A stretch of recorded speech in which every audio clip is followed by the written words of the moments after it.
a third of the way through our conference preview series, and we're continuing our week of alliteration. Last night was the SoCon. Tonight, it's time for the SWAC attack. That's right, it's SWAC night.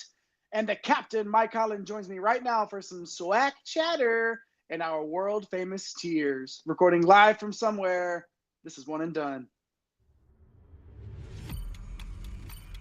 Get out the insurance cards, get out the copays. The office is open, my friends. Brought to you by drroto.com. It's time once again for everybody to come aboard that One and Done train. Welcome to One and Done. Bienvenidos a todos a One and Done, your fast break of college basketball información. And we're powered by the galaxy's greatest website. It's drroto.com. I'm your sometimes humble host. My name is Jay Heinrich, and if you don't know, now you know. Happen to be the conductor of the aforementioned One and Done train. Follow me on X at Dr. William Cannon. Follow the show at One and Done CBB, floating right there down at the bottom of your viewing device. But do yourself a favor and follow this man first. Around here, he's known as El Capitan himself. He's the captain of the One and Done ship. He does the ship, I do the train. At MC Holland 34 on X is where you can find him. The OG Money Mike, Mr. Mike Holland. Mike, what it do? It's SWAC night. Yeah, it's SWAC night and back-to-back jacks again for the third straight week, man. We're just cruising through these conference previews. We're doing all 31. I think as of last count, we finished up 13 last night. So if you guys have not, guys and gals, have not watched those, please run those back. And looks like our chat is already here. I mean, it doesn't matter what conference we do, Jay. Like, doesn't matter. It doesn't matter. Like, we got Darren, Riley's already in there, Snake's Eyes, back-to-back jacks with him in the comments. So feeling good, living better. And yeah, I mean, this is a conference that we're going to talk about a little bit that may not be exciting when you look at it just from the history of the conference. But man, there's some intriguing storylines in this one. Yeah, we'll get to a few of those coming up here, but not before everybody make sure they hit those like and subscribe buttons. Of course, well over 1,560 subs right now. Ball knowers, hoop heads, bread heads, whatever you want to call them. Join some of the most ball knowingest fools to talk college hoops in the live chat right here on your screen. Whatever you want to do, we would love to hear from you. We'd love to see you push that button.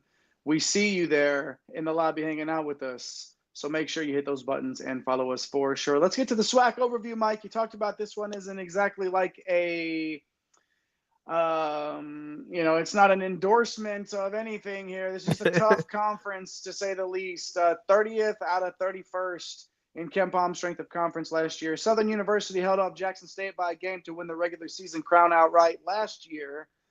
And then Alabama State would run through Texas Southern, Grambling State, and Jackson State to win the SWAC tournament final. That got them a 16 seed in the play-in game, actually, against St. Francis, and got that dub in dramatic fashion there. The old heave down the court, ended up with a last-second layup, 1-2 there. That's this kind of stuff that we've grown to expect in Dayton anyway in those first 4 games, and it definitely paid off there. Put up a solid fight, too, against Auburn in the first half, but ended up losing by a 20 spot there against Auburn. What are your quick thoughts on the SWAC, man, before we start sorting this group into tiers? Yeah, well, this is a conference that, I mean, we've gotten news over the last couple of days, and our guy Matt is jumping back in. Matt Schwade saying losing Zion Harmon. We're going to talk about that. Definitely a loss for them, but they picked up a fellow that we're very familiar with down here in the Central Texas region. So we'll talk about all that when we get to them. But just as a whole, man, unfortunately, this conference, I mean, they do struggle. It's limited athletic budgets, the coaching salaries, right? Facilities, it's just tough for them to compete, year in and year out, sub 30, basically every single year in KenPom strength of conference during the entire KenPom era, except for one season. They're often rely on JUCO players, transfers. So, it doesn't mean that it's not a lot of fun to cover yearly. They always have interesting storylines. They've got some interesting coachings, that are joining the fold, and they've got some names that we'll recognize from the NBA ranks from back in the day. So we'll talk about all that. But the one thing I will say about the SWAC, very rich traditions, passionate fan bases, a lot of rivalries, a lot of HBCU pride. So yeah, man, let's kind of dive in and see what's going to happen here this coming year. Definitely not without the pageantry, everything that comes with the SWAC. It's not just because they're not ranked high in strength doesn't mean it's not an interesting conference to watch. And there's some good basketball to be played here as well. Let's hop back in the live chat before we get to our tiers. Of course, Matt hopping in, ball knower. Shout out to him for being in the live chat as well. Bring the pain saying what's up. Good to see you in the live chat, man. Always good to see you there, hanging out with us over there. It's one of our friends from over there at drroto.com as well. Snake's Eyes asking if it's tiers spelled Tiers or tears. We're gonna get to that. You stole my line, Snake's Eyes. You know where I was coming. That's a day one. Yeah, Matt getting back in. Arterial Morris will help. We're gonna get to that for sure. That teaser, spoiler, whatever you want to call it. We're gonna bring him up for sure. We definitely appreciate all the love there. Keep the live chat flowing. We did have a request. Our guy Darren earlier asking where's all the Delta Devils out there? And unfortunately, they're the ones crying the tears here in the low tier. The Mississippi Valley State Delta Devils 1-17 in conference last year. Mike, unfortunately, this is widely considered to be the worst program in D1. Not a trophy or a ribbon or a badge or whatever that anyone wants to wear, but this is a name that gets tossed around quite a bit. Resources, you hit on that earlier, Mike, in your intro.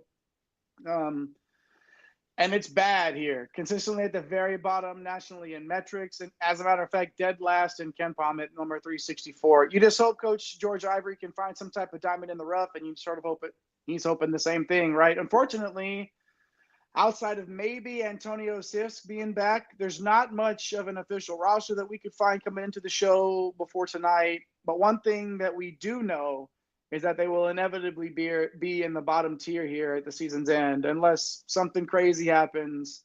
Yeah, it's going to be tough. Let's move on. Nowhere to go but up. Let's move on to a team with a little more hope. We talked about Mississippi Valley State being like rock bottom. And if you take away maybe a couple of rocks from those piles, or maybe it's add, right? Because it's not rock bottom. Maybe add like one or two rocks to that pile. And that's where Arkansas Pine Bluff fits in, Mike, right there. Yeah, I mean it's not much better, man. 3-15 last year, and it's been over a decade since they cracked the crack the top 300 barrier on KenPom. And Coach Solomon Bozeman, like he's got to try to find something. And once again, we don't really know who's on the roster, and we know nearly everyone transferred out. We expect forward Kyle Brown to be back. It's just tough to talk about these two teams, man. Torvik's got them projected the bottom 5 in the entire country. So, we just hope for Coach Bozeman and Coach Ivory. They can get something going there, get a little momentum, but you're looking at 1 to 3 wins probably as a ceiling for both programs. And then you got the Florida A&M Rattlers, man. They won 10 games last year, and Coach Patrick Curry, he headed out the door since it was their best season since 2008, and he took the Grambling State job. But the Rattlers decided to make some noise by hiring former Florida State Heisman Trophy quarterback. Are we talking college? Oh, wait. But he was also an NBA point guard, Charlie Ward, as their head coach. So, Jay, I wanted to know, man, we're bringing out our age here, right? We remember the Charlie Ward Heisman season and playing for the Knicks, man. So what are your thoughts about, him taking over this program? Talk about one of the most underappreciated two-sport athletes of all time. Like, just doesn't get talked about at the level he played college football, and then just decided, you know what? I'm just going to go have a decade-long NBA career. Yeah, why not? I don't know if that makes him the best man for the Florida A&M job, but you look at that hire, you look at the name, you look at the mind, been around the game, right? Been around some big-time basketball. And then you look at some of the talent that he's brought in, and maybe can the train keep rolling? I don't know, man. Anquan Bolden Jr., there's some bloodline there. Anquan Bolden Jr. Football? Basketball. Oh, right. Yeah. But again, if you're one of the all-time great receivers of your generation, and you want your basketball playing son to be coached by somebody, why not buy a Heisman Trophy winner, right? It all makes sense. It all lines up for Anquan Bolden Jr. And then Jaquan Sanders, obviously coming from Hofstra as well. joining returning guard Jordan Chapman there for the Rattlers. Of all the teams in this tier, they can probably jump up, and Riley feels like they're going to win the conference. He's planting his flag. Riley is not ever There's some scared good to teams plant at a the top flag. here, Riley. I like it though. And we've got them kind of low, obviously, in this low tier in the foundation, but we do want to make sure, like, of all of the teams down here, this is one that we feel the most comfortable with saying they could jump up to that mid-level. But for now, until we see a little bit more, we're going to play it safe and keep them down in the low tier. What about Alcorn State, though, Mike? 11-7 last year, another team that won double-digit games last year, and then Landon Bussey used that as a platform to take the Chicago State job this offseason. So now, keeping it, Braves turning to former Florida State assistant, been on the sidelines for some big time college hoops. Jake Morton now leading the Braves. What are your thoughts? Yeah, I mean, it's a new look roster. We expect. I mean, it's just tough finding official rosters. Like, it's crazy. We're almost in September. We expect Davian Williams to be back. Solid guard there. Quavius Hunter. Expected to come in from New Orleans along with a bunch of fresh faces. It's pretty hard to imagine they won't be sub 300 on both ends of the floor, though. So, look, I think when we talk about the low tier, Jay, obviously we've got Arkansas, Pine Bluff, Mississippi, Valley State, right? We know they're going to be down here. The thing about it is when we're talking about this conference as we go up, the teams at the very top in the height, I feel like there's just such a big gap. Prairie View A&M, man, 4-14, like another mass exodus from the portal. It's pretty unfortunate for Coach Byron Smith. Like, his program's been going in the opposite direction the last 5 years. So it's kind of hard to picture improvement when they were sub 340 in both offensive and defensive efficiency. They're probably any success is going to be tied to Braylon Bush coming back. So I don't know, man. Like, I know we're going to see Arkansas, Pine Bluff, and Mississippi Valley State just down here at the bottom. Could Florida A&M, could Alcorn State, do enough to even? This high tier is so good, man. I mean, I don't want to. We only have a few teams in the mid tier too to talk about, but I just feel like there's a gap here, man. So we'll kind of see here. And again, at this level where so many of these teams are bunched together below, and we just don't know the rosters, man. It's kind of annoying. Yeah, well, that's a part of it too. And on an annual basis, all of these teams are in the bottom sixth. Everybody's at the bottom sixth of the entire country. Right. So it's not like there's that much of a gap separating the top from the bottom here. So keep that in mind, right, as we're going through all of this stuff. A lot of strong feelings about Florida A&M. Obviously, we love it. We love what Matt brings. We love what our guy Riley brings, all the ball knowers. Waiting for Cam to show up tonight. I'm sure he'll show up here in a little bit and hang out with us for SWAC Talk. But, yeah, man, everything is so close together. Somebody's got to be in the low tier, and that's where we started. Obviously, maybe if we could divide the low tier into a couple of different tiers. Yeah, for sure. You know what I mean? So, but either way, that's what we got right now down there. Let us know what you think in the live chat. Let us know what you think in the comments. If you're watching later on, we'd love to hear from you for sure. Hit that like and subscribe button if you haven't already. Also, before we get to the mid-tier, follow our guy at The Real Napier over on X. Nape, the Hall of Famer himself, CC Hustle, pushing the buttons tonight, doing a good job as always. And then our guy, Eric, the Blue, getting the studio ready, the Fire Graphics doing his thing as always. The best fantasy football follow, the best football follow that you'll find this side of the Mississippi at Fantasy Nav over there on X. Of course, the show page is at One and Done CBB. Hit all those buttons if you haven't already. Now, let's get to the old mid-tier. Right now, Alabama A&M, starting off with them 6-12 in conference last year. Coach Otis Hughley resigned, and the Bulldogs made a splash hire with former Grambling State head coach Dante Jackson taking over. So a little bit of these teams within the SWAC are sort of just poaching a little bit, and it's a little bit of a carousel and whatever it might be. But either way, Dante Jackson taking over for Alabama A&M, bringing with him James Flippin as well, bringing him over to Alabama A&M. And we feel like he has a chance to develop one of those guys that can develop into an impact player. So that's a name to definitely watch, and not one that we're going to forget because it's James Flippin. So make sure you keep an eye on him. The offense is not going to have much of a problem, right? New Hampshire guard Sandy Pieces coming in, averaged almost 16 points a game for them. Louisiana wing Karan Davis, almost 9 points last season. Scoring the basketball is probably not going to be an issue. It's the defense, as it so often is at any level. A lot of ball is going to go through the hoop from some of these teams, but not a lot of defense being played. So that's why we're keeping the Bulldogs from out of the hunt at the top of the conference. But again, I like Dante Jackson. I like his staff coming in, making this a competitive team on a nightly basis. And then, Mike, the aforementioned Grambling State Tigers we just talked about, longtime coach Dante Jackson surprising a lot of people by taking the Alabama A&M job this offseason. So where do they go from here?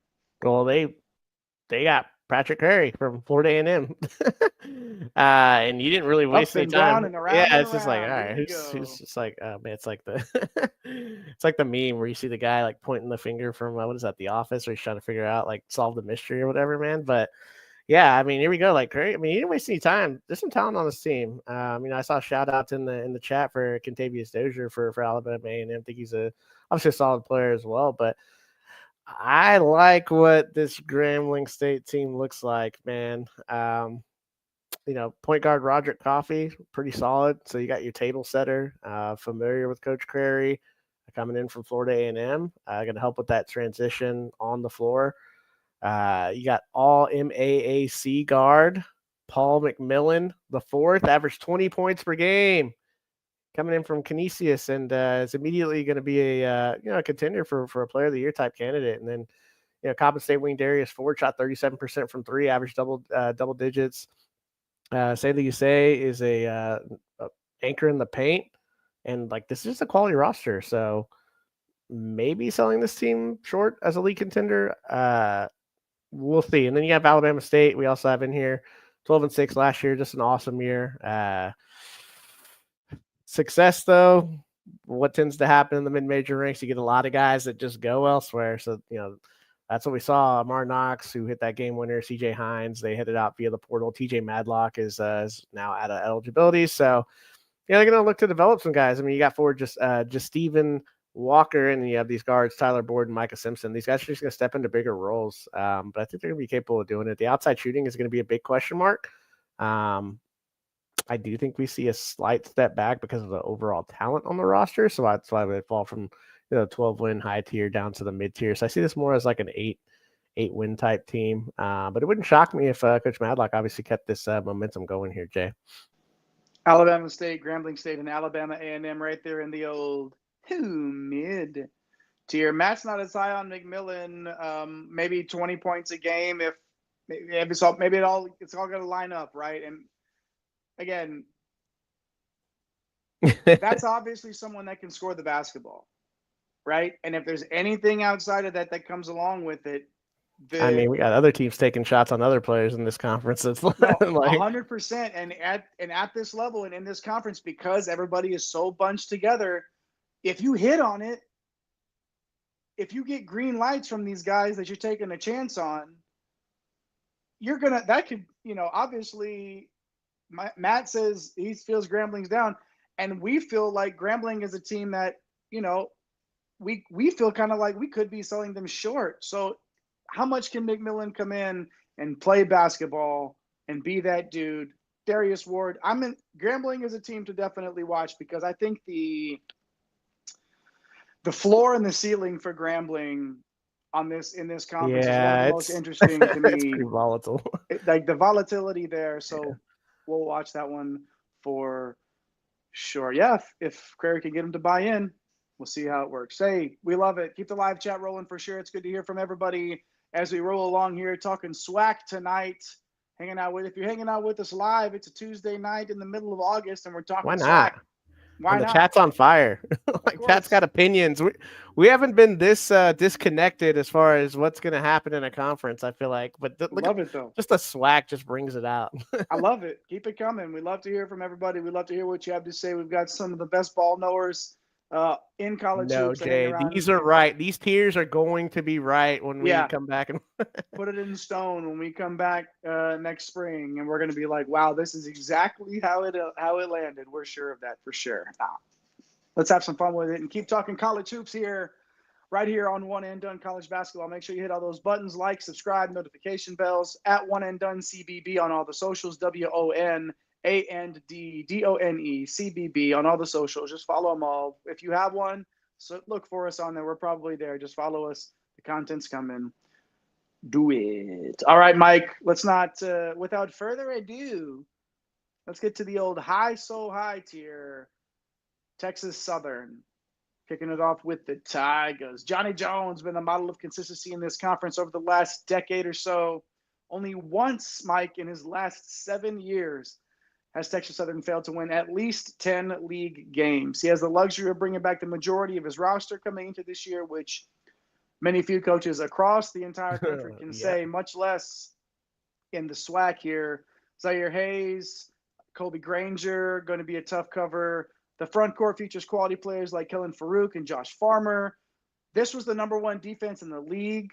And this year, we expect them to be a little bit better offensively as well. So as 112 once said, sky is the limit for Coach Jones and his squad. And then, of course, let's go right to Jackson State.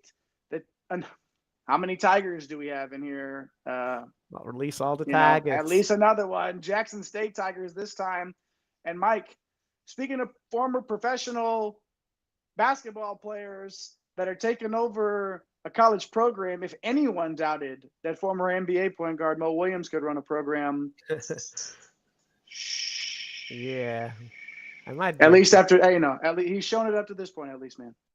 If you go back and look at probably some of the old tape, man, like back in the early days of One and Done, I may have been caught saying that this isn't going to work out. But here we are, 37 wins in the SWAC in his first 3 years, and just on the cusp of an NCAA tournament appearance. And we got the chat getting excited here about Deshaun Ruffin, averaged 15.7 points and 4 assists, and just tore this league up after transferring from Ole Miss. Yeah, he's going to be a tough cover. And then, look at the guys that are coming back. This is going to be a solid team. Kavion Hunt, Dorian McMillan, Jamie Mitchell. They all shot 35% plus from 3. So you have a dominant player and a point guard. And then you're going to put these guys around him that all shoot 35%+ from 3. Also, let's mention they snagged Devin Ree out of the portal. I know that his career's been a little off, right? Consensus top 125 recruit, though. Didn't get a lot of burn at Louisiana last year, but it's there. Can he get unlocked? We'll see. There's gonna be a lot of good players surrounding him in the competition, right? Not quite what he's been dealing with, in the ACC and then at Louisiana. So I don't have any doubt that this would be the best offense of the league. Look, here's the thing: without Mansell and Grant in the front court, this defense is probably going to slide back and could become the Achilles heel in what's going to be and what should be a really strong season for these guys. So I like that, Riley. Man, Riley's dropping dimes like Mo Williams back in the day right now in the chat. So hey. We really like Jackson State here, obviously, Jay. And then we've got a couple more teams here: Southern University, the Jaguars, Bethune-Cookman Wildcats. For me, Southern University, this is exactly the type of program the Jaguars envisioned when they handed the keys to Kevin Johnson. No, not that Kevin Johnson, a few years ago. But look, a league crown last year. The bar's been raised, and they should be thinking tourney or bust, especially with the roster, man. They were number 1 in bench minutes used last season, which if you follow our DFS shows, we don't like that. But the 2 playmakers are coming back for them, Michael Jacobs and Cam Abori. So you do like that, and obviously he's going to play a bunch of guys. So depth is going to be there. Starting forward, Joe Manning's also returning. He shot 41% from 3. The wing, Damari Jones, is kind of a Swiss Army knife and one of the best rebounders for his position. Really good defensive disruptor too. And then I'm kind of intrigued with the UMass transfer here, Malik Abdul-Gawad. He's kind of an X factor for them to reach that ceiling. And then what are you going to say here, man? Bethune-Cookman, Coach Reggie Theus, yes, man. We got some coaches in this league. He didn't waste any time, man. Took him 4 years to build this program into a contender yearly here in the SWAC, and he's going to have to do it with an entirely new roster. We expect him to have plenty of talent here. Daniel Rusin averaged 12 points per game, 5.5 rebounds, and shot 47% from 3. He's an absolute weapon, but him with Reggie Ward Jr. coming back, man, and the portal just being kind to them, man. You got Seton Hall. Seton Hall guard Zion Harmon. Obviously, we got the news he's not going to be there, but who is going to be there? Right. When Linden would transfer Reggie Bass, average 12 points per game. I like Jacoby Hetty. The efficiency, right? Like, hey, man, like he can put the ball in the basket. Dr. Bradley, one of the best names in the game, man. 20 and 10 guy. Like, I get that was in this conference, but now he's going to be playing with a lot better players around him. You got Jordan Johnson coming in from Southern.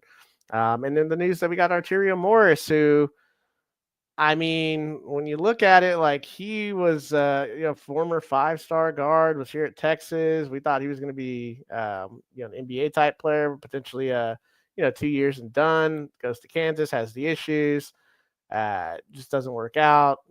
So yeah, I mean, Matt's talking about he's definitely going to help here. So there you have this team, man, makes the case for one of the strongest offenses in the league, and if their defense can hold up, they're going to have as good an opportunity as anyone. So, like, I know we got some hype down here in the low tier, man, but, like, come on. Like, Texas Southern with Coach Johnny Jones, they have a lot of talent back. Jackson State has the best player and a bunch of guys that can shoot around and that played well together last year. Like, Southern won the league last year, and they got some guys back, and they play a deep rotation, and they're just kind of on the uptick. And you have Bethune-Cookman, Reggie Theus, man, like bringing in all these talented guys, and Arterio Morris, who, the chat is jumping up, and Matt's asking us our pick to win. Like, if you're picking this league is crazy, man. I'm gonna go early in the season. Like, I'm just gonna trust. I'm gonna play a floor pick here, Jay. Texas Southern, man. Like, just the model. I know they're gonna give me a chance with my money. Like, I know they're gonna give me a chance. I want to say Bethune-Cookman or Jackson State because of the talent, overall talent. Yeah, but go ahead. You put your dollar bill on Texas Southern, and I'll take Jackson State on this one. Yeah, he's right there. It feels like it's right there, man. Like, yeah, he's on the cusp. We'll see if Mo Williams can get it over the hump for sure for Jackson State. Joining Jackson State in the high tier, right at the top is Bethune-Cookman, Southern University Jaguars, and Texas Southern, of course. Two of the three Tigers in the conference, as we were told. We reminded earlier. The mid-tier, Alabama A&M, Grambling State, Alabama State. That's the tiny part of the sandwich right now. Like, usually it's a little bit more balanced right there, but that might have been one of those things where, down in the low tier, a team like Florida A&M could easily just pop up into that mid-tier, right? Prairie View A&M, Alcorn State, Arkansas Pine Bluff, Mississippi Valley State, the old Delta Devils. We got 3 Tigers and some Delta Devils in this conference.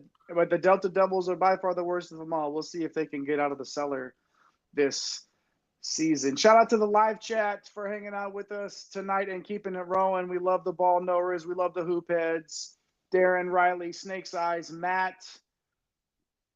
Of course, Bring the Pain podcast chiming in as well. Check him out. Check it out over at drroto.com. Check out everything that everybody's doing over there, Dr. Roto. Check out at One and Done CBB on all the socials, at Fantasy Nav, at The Real Napier. And then, of course, that guy right there on your screen, the captain around these parts, at MC Holland 34 on X, the OG Money Mike, Mr. Mike Holland there. That's SWAC attack tonight, Mike. Good stuff there. What do we got? Thursday? Let's keep this alliteration going. Yeah, we have SoCon and the SWAC. Let's go Southland Thursday. Let's do it, down baby. for it, my man? I'm down for it, man. I know you are. I want to know if the chat's down. I know. I bet the chat's down too. If the chat's showing up for the SWAC, they're showing up for the Southland. So we appreciate everybody for hanging out with us for sure. Push all those buttons, like, subscribe, notification bells, hop in the comments if you're watching later on. We'd love to hear from you. Tell all the hoop heads in your life. Show us some love. More importantly, tell yourself some love. Tell somebody else that you love them and spread all the love you can. We'll see you next time right here. My name is JAYHEINRICH. Come again. We'll see you. Thanks for stopping by the office. Get your fantasy prescription by subscribing to the channel and checking out drroto.com. And until the next visit, be well and take care.